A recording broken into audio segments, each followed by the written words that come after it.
Sports ஹாஸ்டலில் முன்னாடி 350 rupees தான் இருந்துச்சு. மார்னிங் வரும். நான் ஃபர்ஸ்ட் சாப்பிடும்போது கூட சோசியல் மீடியாவில் வந்து ஏதோ ஒரு வீடியோ எடுத்து பரப்புனாங்க.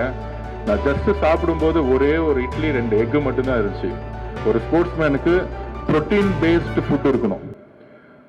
கண்டிப்பாக அண்ணன் அன்புமணி அண்ணன் பேருக்கு ஏற்ற மாதிரி எப்பயுமே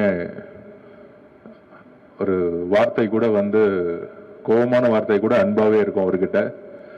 very using the words very matured and clarity. அவர் வந்து ஒரு பொலிட்டிஷியனே சொல்ல முடியாது. எப்பயுமே பேசினா வந்து வாட்டர் இரிகேஷன் பற்றி பேசுவார், டெவலப்மெண்ட் பற்றி பேசுவார். ஸோ நெக்ஸ்ட் நியூ ஜென்ரேஷன் லீடர்ஸில் ஒரு முக்கியமான, தமிழ்நாட்டில் ஒரு முக்கியமான ஒரு ஆளுமை. ஸோ என்னதான் பொலிட்டிக்கல் ஸ்டாண்ட் இருந்தாலும் எங்களுடைய முதலமைச்சர், எங்களுடைய leader, chief minister vision, night தான் ஸ்போர்ட்ஸ் மினிஸ்ட்ரியோடைய ரிவ்யூ மீட்டிங் முடிஞ்சிச்சு. சொன்ன எல்லா விஷயத்துக்குமே எஸ்ன்னு சொல்லிட்டு கோவட்னு சொன்னார். அந்த மாதிரி ஸ்போர்ட்ஸை விரும்பக்கூடிய ஒரு சீஃப் மினிஸ்டர் ட்ரக்ஸுக்கு பதிலாக ஸ்போர்ட்ஸை கொண்டு வரணும்னு அவர் கைப்பட எழுதினாரு. ட்ரக்ஸை விட்டு ஸ்போர்ட்ஸை எதுன்னு எழுதினாரு. 3 கிலோமீட்டர் ரன் பண்ணாரு ஸ்போர்ட்ஸ் பீப்புளோட.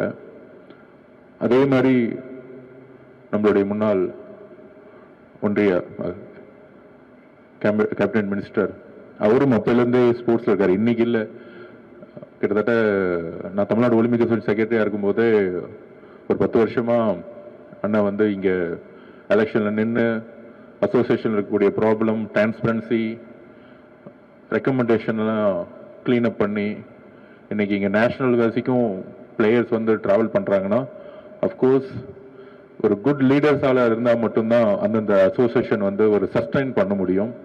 So as a player daily evening வந்து என்னதான் பொலிட்டிக்கல் ஒர்க் இருந்தாலும் டெய்லி பேட்மிண்டன் விளையாடக்கூடிய ஒரு பிளேயராக இன்னைக்கும் அன்புமணி சார் இருக்கிறார், இன்னைக்கும் அண்ணன். ஸோ அரசியலுக்கு அப்பாற்பட்டு எல்லாருமே ஸ்போர்ட்ஸில் ஜாயின் பண்ணுங்கிறது நம்மளுடைய குறிக்கோள். எங்களுடைய சிஎம்மும் சரி, பொலிட்டிக்கல்லாம் வந்து நெக்ஸ்ட் டெவலப்மெண்ட், அதில் யூத் 55% பாப்புலேஷன் இருக்கக்கூடிய தமிழ்நாட்டில் ஸ்போர்ட்ஸுங்கிறது ஃப்ரண்ட்டில் கொண்டு வந்து நிப்பாட்ட வேண்டிய பொறுப்பு எல்லாருக்கும் இருக்கு. சார் சொன்ன மாதிரி அந்த அளவுக்கு ஸ்போர்ட்ஸை வந்து டெய்லியும் நேசிக்கக்கூடியவர் அன்புமணி அண்ணன். லாஸ்ட் 10 வருஷமா அவருடைய டிராவல் நிறைய விதத்தில் ஸ்போர்ட்ஸில் பண்ணியிருக்கோம். 1994க்கு அப்புறம் தமிழ்நாட்டில் இன்ஃப்ராஸ்ட்ரக்சர்ஸே கிடையாது. மேடம் ஜெயலலிதா மேடம் வந்து அப்போ வந்து சாஃபா நடத்தினாங்க.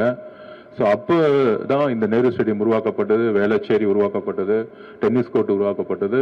ஆனால் 30 இயர்ஸாக வந்து பக்கத்தில் இருக்க கர்நாடகா, பஞ்சாப், லூதியானா, ஹரியானாலாம், குஜராத் பார்த்தீங்கன்னா இன்டர்நேஷ்னல் ஸ்டேடியம்லாம் பார்த்தீங்கன்னா அடுத்த லெவலில் அப்கிரேட் பண்ணிட்டாங்க. ஸோ நம்ம இன்னும் இந்த ஒரே ஒரு ஸ்டேடியம், அதுவும் அப்கிரேட் பண்ண முடியாத ஒரு ஸ்டேடியம், இன்டர்நேஷ்னல் ஸ்டேடியம் இல்லை. இங்கே ஒரு நேஷனல் கேம்ஸ் நடத்தினா கூட நம்மகிட்ட இன்ஃப்ராஸ்ட்ரக்சர்ஸ் கிடையாது. இதை நேற்று ரிவ்யூ மீட்டிங்கில் சேம்கிட்ட சொல்லும் பொழுது கேபிட்டல் எக்ஸ்பென்சஸ்னால் நீங்கள் கணக்கே பார்க்காதீங்க, இம்மிடியட்டாக அதுக்கான ஒர்க்கை ஸ்டார்ட் பண்ணுங்கன்னு நேற்று அந்த அளவுக்கு சிஎம் அவர்கள் அப்ரூவ் கொடுத்தாங்க. கூடிய விரைவில் பட்ஜெட்டில் கண்டிப்பாக மாண்பு முதலமைச்சரும் சரி, ஸ்போர்ட்ஸ் மினிஸ்ட்ரியோட அனௌன்ஸ்மெண்ட்லையும் சரி, அனௌன்ஸ்மெண்ட்டாக இருக்காது. வித்தின் 3 இயர்ஸில் ஒரு இன்டர்நேஷ்னல் கேபிட்டல் ஸ்போர்ட்ஸ் ஹப்பா தமிழ்நாட்டு மாறுங்கிறதை அண்ணங்கிட்ட நான் வந்து உறுதிமொழி கொடுக்குறோம். அதனால தான் ஸ்போர்ட்ஸ் மினிஸ்ட்ரி வந்து நாங்கள் நேரு ஸ்டேடியம் மாற்றிட்டோம். 6 மணிக்கு நான் வந்துடுறேன், 7 மணிக்கு எல்லா அஃபிஷியல்ஸும் வந்துடுறாங்க. So everyday morning 7 to 10 sports மினிஸ்ட்ரியோட ஒர்க் இங்கே நடக்கும். அதுக்கப்புறம் தான் நான் செக்ரட்டரியேட் போகிறேன். ஸோ அந்த மாதிரி இன்ஃப்ராஸ்ட்ரக்சர் இல்லாமல் நம்ம அடுத்த கட்டத்துக்கு போக முடியாது. அண்ணா சொன்ன மாதிரி அகாடமிஸ், செர்பியா போனீங்கன்னா 3000 அகாடமிஸ் இருக்கும். அமெரிக்கா போனீங்கன்னா ஒவ்வொரு ஸ்டேட்லேயும் ஒவ்வொரு கேமுக்குன்னு அகாடமிஸ் இருக்கும். ஏன் கர்நாடகாவில், பெங்களூரில் ஸ்விம்மிங்னு ஒரு அகாடமி, அவங்களுக்கு வந்து கிரவுண்ட் கொடுத்துருக்காங்க, அவங்களுக்கு வந்து அசோசியேஷன் ஆஃபீஸ் இருக்குது. ஸோ இங்கே அந்த மாதிரி எதுவுமே கிடையாது. ஸோ இந்த நேரு ஸ்டேடியத்திலேயே இங்கேயே வந்து ஒரு பெரிய ஒலிம்பிக் பவன் கட்டி அசோசியேஷனுக்கு ஒரு ஆஃபீஸ், அவங்களுக்கான ஒவ்வொரு அசோசியேஷனுக்கும் கிரவுண்டு கட்டி கொடுத்து, அவங்களுக்கான ஆஃபீஸ் கட்டி கொடுத்து, அவங்களுக்கான அகாடமிஸை உருவாக்க வேண்டிய கடமையும் பொறுப்பும் விஷனும் தமிழ்நாடு ஸ்போர்ட்ஸ் டிபார்ட்மெண்ட்டுக்கு எங்களுக்கு இருக்கு. ஏன்னா தமிழ்நாடு ஒலிம்பிக் பால் அசோசியேஷன்ல நான் ஜெனரல் செக்ரட்டரியா இருக்கும்போது இதே கோரிக்கைகளை முன்னாள் இருக்கக்கூடிய டிபார்ட்மெண்ட்ல கொடுத்துருக்கோம். அதே மெம்பர் செக்ரட்டரி தான் இப்பயும் இருக்கிறாரு. ஸோ அதனால அந்த கோரிக்கைகள்லாம் அந்த ஃபைல்லாம் திருப்பி எடுத்து நானும் ஐசிடி சார்லாம் போய் லெட்டராக கொடுப்போம் லாஸ்ட் 5 வருஷத்துக்கு முன்னாடிலாம். ஸோ இப்போ அந்த இடத்துல நமக்கான பொறுப்பு வந்து மக்கள் கொடுக்கும் பொழுது ஸ்பீடப் பண்ண வேண்டிய பொறுப்பு இருக்கு ஆக்சுவலா. ஸோ அப்படி ஒரு இன்டர்நேஷனல் ஸ்டாண்டர்ட் லெவலில் ஒரு ஒலிம்பிக் சிட்டி சார் சொல்ற மாதிரி எங்க வறுமை அதிகமா இருக்கோ, தருமபுரி, திருநெல்வேலி, தூத்துக்குடி, நாகப்பட்டினம், இந்த இடத்துலலாம் ஒலிம்பிக் அகாடமிஸை வந்து உருவாக்குறதுக்கான நேற்று பெரிய டிஸ்கஷன் நடந்துச்சு. அந்த ஒலிம்பிக் உடைய அகாடமிஸ் பார்த்தீங்கன்னா 38 கேம்ஸ் உடைய இன்டர்நேஷனல் ஸ்டாண்டர்ட் லெவலில் கிரவுண்ட் இருக்கும். ஃபாரின் கோச்சஸ் அப்பாயின்மெண்ட் பண்ண போறோம். அதுல பெஸ்ட் தமிழ்நாடு கோச்சஸை ட்ரைனிங்க்கு ஃபாரின் கோச்சஸ் கிட்ட ட்ரைனிங் எடுக்கிறதுக்கு அப்பாயின்ட் பண்றதுக்கான ஒர்க் நடந்துட்டு இருக்கு. ஸ்போர்ட்ஸ் ஹாஸ்டல் ஃபுல்லா எதுவுமே அப்கிரேட் பண்ணாம இருக்கு. அண்ணன் சொன்ன மாதிரி நேஷனல் பிளேயர் அண்ணனுக்கு தெரியும். நான் இங்க இருக்கக்கூடிய ரூம் நம்பர் 56ல தான் ஸ்போர்ட்ஸ் ஹாஸ்டல் இருந்தேன். ரூம் நம்பர் 56 இங்க தான் இருக்கு. அந்த 56க்கு நான் திருப்பி போகும்போது நான் போன வாரம் போனேன். 2006ல எப்படி இருந்துச்சோ அதே மாதிரி இருக்கு. அதே இரும்பு கட்டில், அதே ஒரு 10 ஃபேன், அதே 3 பாத்ரூம். ஸோ இதெல்லாம் அப்கிரேட் பண்ணல. இதே நான் குஜராத்துக்கு இப்ப லேட்டஸ்டா போய் பார்த்தேன். நான் அங்க இருக்க ஒரு லேட்டஸ்ட் ஸ்டேடியத்துல sports hostel of national sports hostel of excellence board வச்சு ஒரு 3 ஸ்டார் கேட்டகரிக்கு ஒவ்வொரு ஸ்போர்ட்ஸ் மேனுக்கும் ஒரு ரூம் கொடுத்து அங்க லைப்ரரி வச்சு ஒரு ஏசி அகாமடேஷன் கொடுத்து ஒரு பிளேயருக்கான ரெஸ்பெக்ட் அங்க கொடுக்குறாங்க. டெல்லியில கொடுக்குறாங்க, பஞ்சாப்ல கொடுக்குறாங்க, ஹரியானால கொடுக்குறாங்க.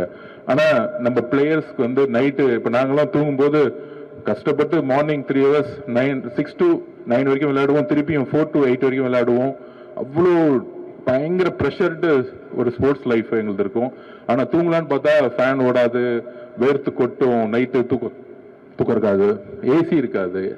ஒரு ஸ்போர்ட்ஸ் மேனுக்கு ஏர் கண்டிஷன் வேணும் ஒரு ஃப்ரீயா தூங்குறதுக்கு. ஏன்னா பாடி வந்து ஓடி ஆல்ரெடி 40 டிகிரி ஒரு வெப்பத்துல இருக்கும் பொழுது இன்னும் அதிகமான ஒரு ஹீட் பாடியா இருக்கும் ஸ்போர்ட்ஸ் மேனுக்கு. ஸோ இந்த மாதிரி ஒரு நேஷனல் அத்லெட்ஸ்க்கு வந்து சின்ன சின்ன விஷயங்கள் வந்து நம்ம கிட்ட ஃபண்ட் இல்லாம இல்லை. ஆனா அது ஒரு சின்ன சின்ன விஷயங்களை வந்து அட்மினிஸ்ட்ரேஷனா பண்ணணும். தமிழ்நாடு முழுசும் ஏசி அகாமடேஷன்ஸை மாற்ற சொல்றதுக்கு மாண்புமிகு முதலமைச்சர் வந்து ஓகே பண்ணியிருக்கிறாரு.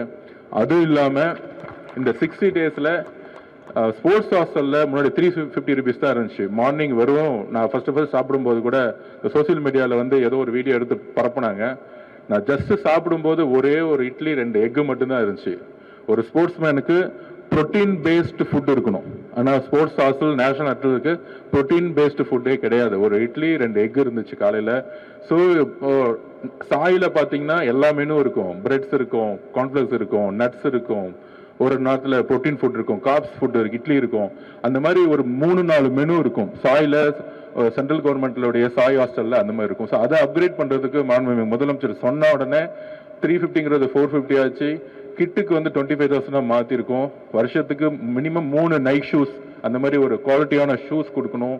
கிட்ஸ் வந்து மினிமம் கிட்டத்தட்ட 8 பேர் கொடுக்கணும். அப்படிலாம் போட்டு ஆல்மோஸ்ட் 12 crores உடைய சாங்ஷனை இந்த 30 daysல நம்ம அப்ரூவ் பண்ணி சாங்ஷன் பண்ணியாச்சு ஆக்சுவலா.